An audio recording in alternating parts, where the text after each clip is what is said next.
Hello and welcome to the Eating Disorder Therapist podcast. This is a podcast to help you find peace with food and overcome disordered eating.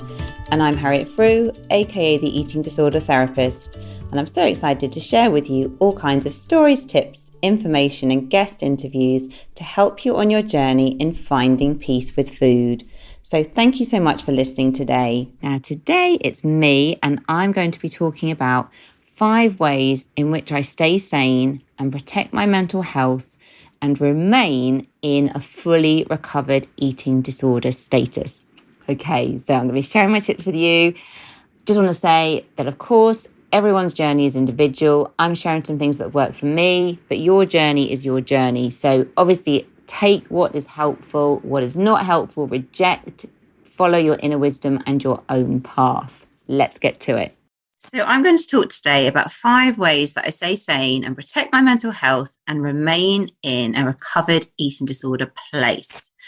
So with an eating disorder, it's not really about food, it's about feelings. I know we kind of hear that again and again, but often beneath an eating disorder is a loss of the self, a loss of your voice, being out of touch with your feelings, having very low self-worth.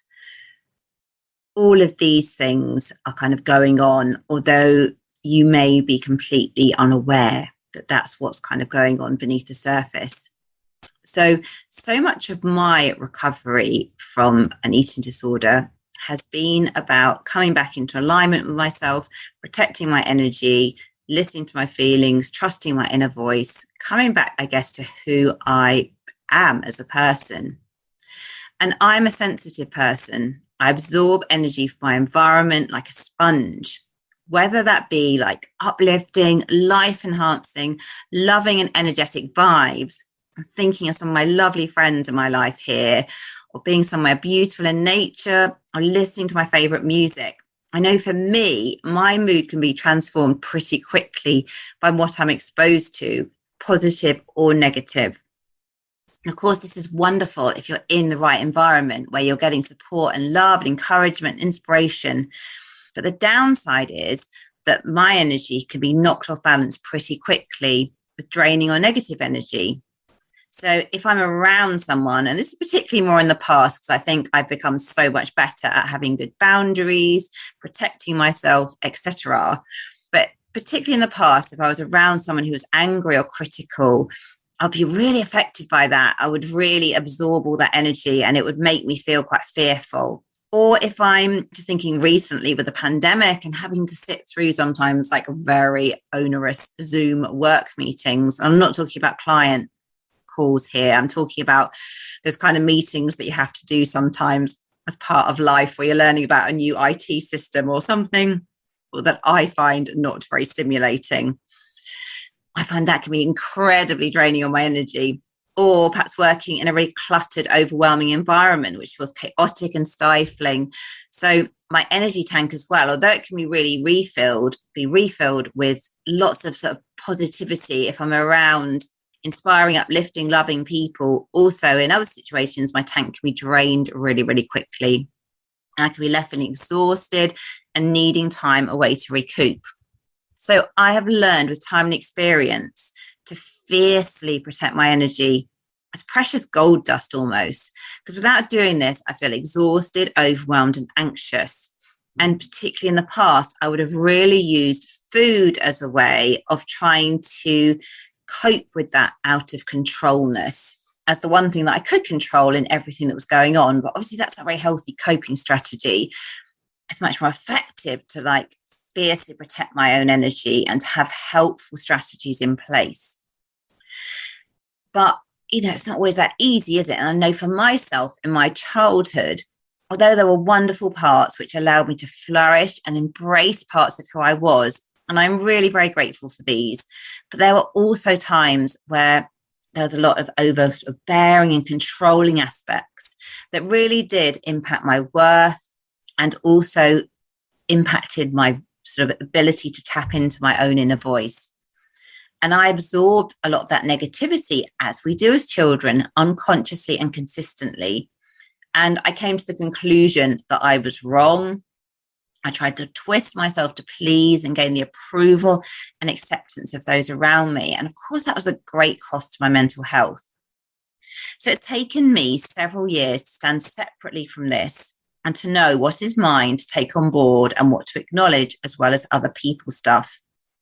It's taken me several years to accept my own power and to take responsibility for my self-care, looking after my own needs and cultivating an environment that allows me to flourish.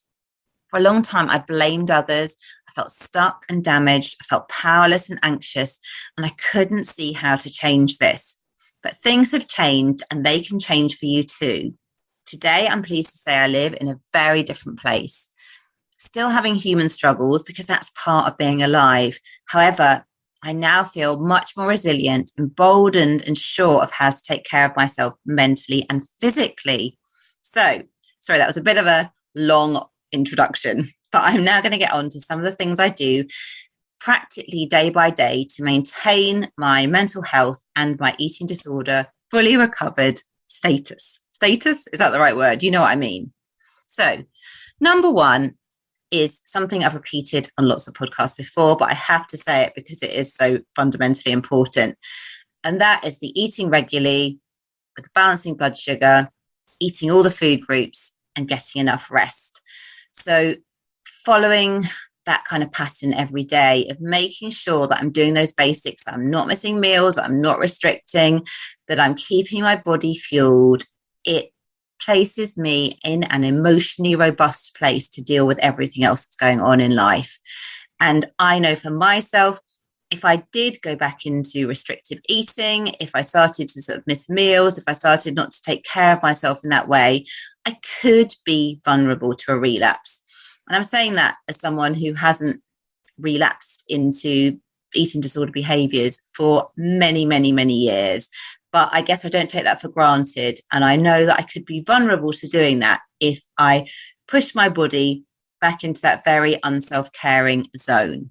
So I'm only going to just leave it at that for that one, because I think I've said enough on podcasts previously about that, but kind of had to include it. Okay, number two is morning time. So I try to start my day before everyone wakes up with some alone time. Now, I don't have some mega fancy morning routine. Often it's just some gentle, quiet time before the day begins, before everyone descends downstairs. So it might even sometimes be just having a shower in peace, just kind of like doing a little bit of tidying up and perhaps a bit of journaling. So a bit of journaling where I have time for myself to think about my thoughts and get focused in the direction that I want to for the day. Because if I launch straight into my day with everyone around me, being sensitive as well, I haven't allowed myself the time to align and become grounded. I'm then far more reactive to other people's moods and whatever life is throwing at me on this day. And when I journal, it can take different forms. So sometimes it could be expressing gratitude. Sometimes it could be writing free association style about a problem I'm trying to wrestle with. Sometimes it could be a refocus on my goals and dreams and just remembering, what's this all about? Sometimes it could be some reflective writing after reading a chapter in a book that's really inspired me. So I'm not super strict with myself about what I have to do. And sometimes as well, I might miss a day if I'm really tired or if life intervenes. So I adopt quite a compassionate approach to journaling. Overall, though, setting my well-being compass to consider my own self-care, my own thoughts, my own needs, my own priorities is incredibly helpful at the start of the day. And it can sound quite selfish to be doing all this kind of inner me-focused work. But actually, it makes me a so much nicer person. It makes me much more intentional with how I spend my time during the day. It makes me much more considerate about how I'm interacting with people. It's almost like I've recharged my batteries before I plunge into the fullness of the day. Okay, number 3 is taking regular breaks. So I used to be somebody who would do all the time. I was on a striving treadmill for the to-do lists, the work, and I often see this pattern so often in my clients as well today. And I would often use food as the break. So binge eating, emotional eating as a kind of shortcut to distraction. and a desperate attempt to have a break and switch off for a bit. It was almost like turning to food. It wasn't like taking a proper break, and it wasn't giving myself permission to have a break. It was almost like a bit of an escape from planet Earth for a bit, which I really needed, but in a very conscious, dissociated way, which of course doesn't really refuel us in the way that we need to be refueled. So now that I work from home as well, it would be really easy to just go down the rabbit hole of work and work for hours and hours. But now every hour I will get up, move my body, and I'm not talking about doing exercise here. I'm just talking about literally getting up from the chair, moving around the house. And it will sometimes be doing things like nipping out to get some groceries or something. Might be hanging out the washing. It might be moving to a different room, watching a YouTube video that's completely unrelated to work. Might be even just laying on the bed and resting for a bit, but I would have like moved from the downstairs room. So when I get away from work as well, it allows my brain a break, and it allows me to tune in and reflect on how I'm doing. And I think that's a really, really important bit here.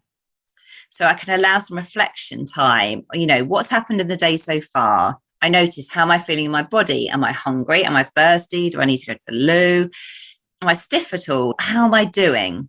How am I feeling? Like, how am I feeling after a call with a client? Is there anything I need to take to supervision? Did something come up that has impacted my sort of energy? Maybe I'm like worried about something. It's really helpful just to tune in and see how I'm doing, because of so often we don't allow ourselves that tune in time. When we don't allow ourselves that tune in time, we are just kind of mindlessly going through the day, and we often meet our own needs in the way that we need to. But for me, by stopping, having regular breaks, I can regularly tune in, I can think about what I need, and then I can take care of myself in that moment to help me get through the day.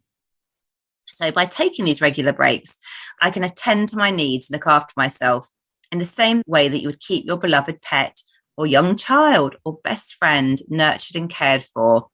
I'm doing exactly the same for myself. Okay, number 4, people in my life. So as I said, growing up as a child, there were some influences that were pretty negative for me, albeit though only a part of the bigger picture. After leaving home though, I gravitated, as we often do, towards what I knew. And although this has included some wonderful and enriching friendships that's still very much part of my life today, I also sought out the familiar, the over-control and the criticism. And we all often do this unconsciously. Whatever we experience as children becomes our normal, and we gravitate to finding people who will treat us in a way that feels familiar. And it sounds crazy, doesn't it? Because I think sometimes you would think we would be aware of what our home environment was like, and then we would perhaps try and gravitate towards different kinds of people. But whatever we experience as children, it becomes safe and known. So we tend to seek out people that will replicate those experiences and reactivate those feelings that seem so familiar. And of course, you know, if you had a really loving, happy, encouraging, supportive early life with lots of good role models, and you were really nurtured and had your emotional needs met, then you will naturally kind of gravitate towards people in your adult life who can do that for you. So it all depends on what your early experiences were like. So today, I actively spend time with the people who I love and who support and encourage me. I have strong boundaries in place with people who will continue to be in my life, family members that I love, but I also protect myself and consider how much time and energy to devote to these relationships. I sometimes think as well, I say this a lot to my clients, you know, if you're an empath, you feel the needs of the world so acutely, and you have so much empathy and warmth and compassion and understanding for people around you in your life who may be struggling. But I think the tricky thing is we only have so much resource in our tank, and the world is infinitely demanding. So we need to be really protective of that resource and think about how we're going to divvy it up, because if you're not careful, you will give all of that to all kinds of people in the world that maybe are not really your priority, and you won't have as much left for maybe like yourself, your partner, your children, your best friends, your close family members, whoever it is that is really important to you. So for me, friendships or relationships that no longer serve me have fallen away in time. This has been kind of a hard process for me sometimes because I think I would often feel a lot of guilt, feeling that I should be in these relationships, should be in contact with these people because they've been around for a long time. I think with some relationships, it has just been such a healthy thing to take a real step back and maybe for us to drift apart. And with other relationships, perhaps people in my life who I love, but where relationships are still being difficult, I have to have really strong boundaries. So I think it doesn't mean that you just have to cut out everybody in your life, but it's being quite discerning and thinking about, who do you love and you want to be in your life, who really uplifts and enriches your life and encourages you and is mutually supportive, who as well is in your life who maybe you love, but you need to have some firm boundaries in place. So it's really thinking about each relationship that is important to you individually. So as well, I think definitely with some of my earlier relationships with some family members, I do have a lot of compassion and forgiveness for some of those difficult relationships. And I've only come to that point through doing a lot of work over time. And definitely earlier in my life, I was really raging and blaming a lot and, not in a particularly helpful place for some of those relationships. But it was an important stage for me to work to get to the place that I am with those relationships today. So I definitely need as well alone time to understand my own thoughts and feelings. Because for me, being sensitive, I don't allow myself this. I can be like a rabbit in the headlights and I don't know how I'm feeling. I'm almost so overstimulated by everything that's going on in my environment that I feel really sort of discombobulated, if that's the right word. So time alone means that I can ground myself and come back to my center. So I need to allow some of that time every single day. And my final point about how I protect my energy and stay true to myself is learning to say no. So up until I was around 30, I would pretty much say yes to everything. I would observe my environment, see what I thought people needed, and try and twist myself to be that person. And a lot of this was unconscious. It was a survival strategy to keep safe and to avoid rejection. I didn't even know what my opinion was half the time, as I never allowed myself the time to go inwards and to reflect. So if someone said to me, Harriet, where do you want to go for a drink? I'd say, oh, no, you choose. Where do you want to go?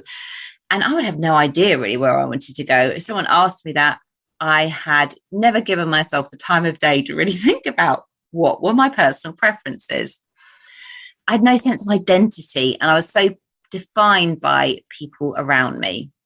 Now, the thing was with this, it was frustrating for me, and it was also frustrating for those around me too, because when I people please, it just gives very confusing messages to other people, because it sort of seems outwardly that you're kind of very compliant and that you are genuinely going along with everything, but actually your sort of resistance and your feelings maybe of not wanting to do something are going to leak out in other ways. And then that causes a lot of friction in relationships. And I think as a recovering people pleaser, I've realized how helpful it is actually when you can just say straightforwardly to someone, this is how I feel, this is what I want to do. It's just so much easier because you and the other person know exactly where you are. There's not all this kind of ambiguity and confusion. Although people pleasing seems to be an effective thing in the short term, it actually leads to so many problems. And I know for myself, and I've had to do a lot of work on forgiving myself for this really, is it's caused some of my relationships to completely break down where I just wasn't open and honest about how I felt. And then things went on for so long in that vein. And then one day everything would come out. And, in a way, the relationship would almost become dishonest because I wasn't able to speak my truth.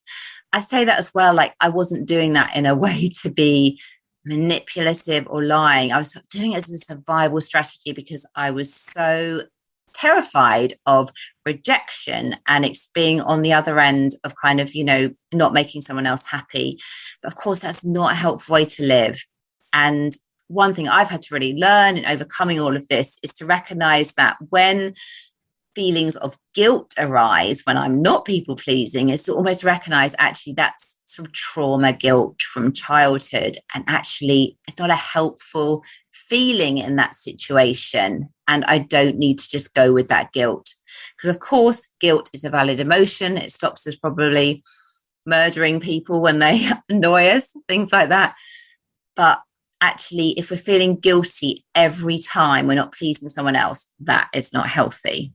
So I feel I've waffled on a bit there now. But anyway, I suppose the thing that I would like to say for me as well is that's something I've really worked on. It's been a huge part of my eating disorder recovery, but also just beyond eating disorder recovery and just learning to become more assertive, more true to myself, more honest and authentic.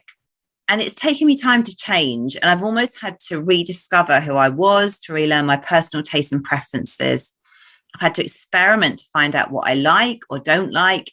And it's sometimes been a bit scary and overwhelming at times.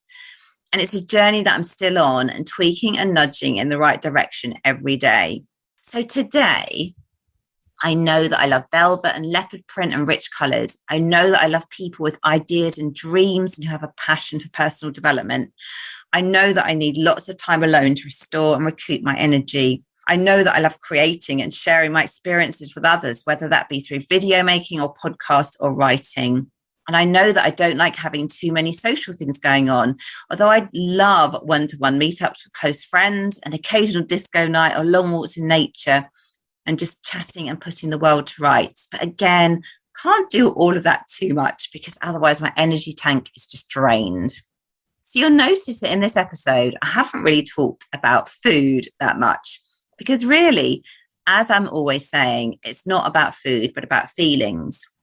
But when you're not protecting your energy, when you don't have boundaries, when your feelings aren't being expressed, when you're saying yes, but your body says no, when you've lost your identity, food and your body image can become the outlet and release, and whether that be through restriction or binge eating or over-exercise. So have a think about you. You know, these are some of the things that have supported me, but we are all different. We are all unique. We all have our individual preferences, likes and dislikes. So think about carving out time to get to know yourself. So let's just recap through the things that I've talked about and just to reflect on the things that are relevant to you. So first of all, think about how you're doing at the moment with your regular eating, your rest and your basic self-care. Are you including those things in your daily life? Are you taking regular breaks and allowing yourself to rest? Or are you always on a to-do treadmill where you use food as the one outlet? Who are the people in your life? Do you have people that energize and uplift, support and encourage you? And if you don't, maybe it's time to start thinking about seeking out people more like that and distancing yourself from people who are draining you in a negative way.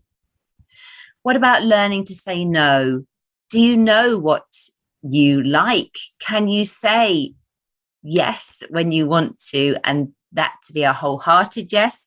Can you say no when you really don't want to do something? Can you recognize a yes and a no in your body? I know something for me as well. When I feel a real yes towards something, I do feel that kind of surge of energy in my chest. My body feels inspired and kind of uplifted, and I feel excited and like I want to sort of step towards something.